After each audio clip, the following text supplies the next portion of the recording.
è una cosa sempre più grave anche il fatto che questi ragazzini che spesso prendono gli autobus sono anche armati di armi bianche. Ci preoccupa non poco.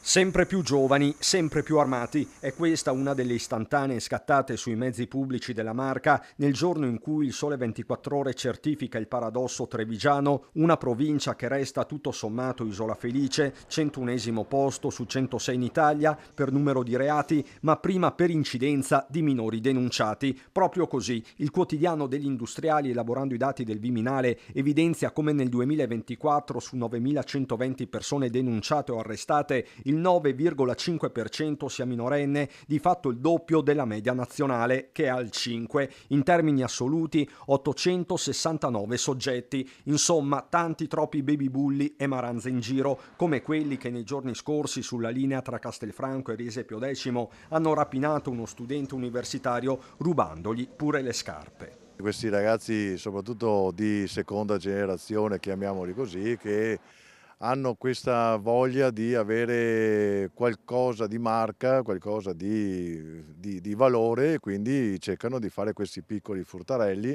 Un'emergenza da affrontare con gli strumenti a disposizione. Uno di certo, spiegano dalla questura, è legato al decreto Caivano. Abbiamo anche qui un istituto fondamentale, usato pochissimo, che è l'ammonimento del questore nei confronti dei bulli. I bulli, se ce ne abbiamo tanti, devono essere ammoniti, devono essere intercettati prima che sia troppo tardi. Di fronte al boom dei reati commessi da minori, il dibattito si fa inevitabilmente politico. Si è seminato bene e quindi i processi di integrazione non hanno funzionato. Bisogna investire assolutamente su percorsi educativi, percorsi culturali e percorsi comunque appunto di prevenzione. Certo che è un motivo di preoccupazione, però sarebbe un motivo di altrettanta preoccupazione se non venissero perseguiti e non venissero trovati i responsabili di questi reati.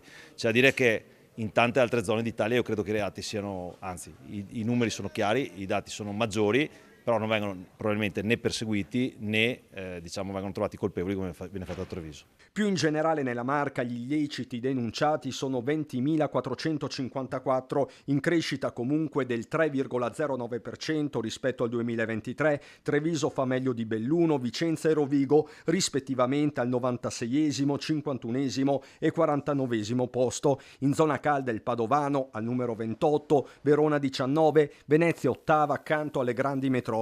Denominatore comune per tutte e 7 le province, l'aumento dei reati e delle relative denunce.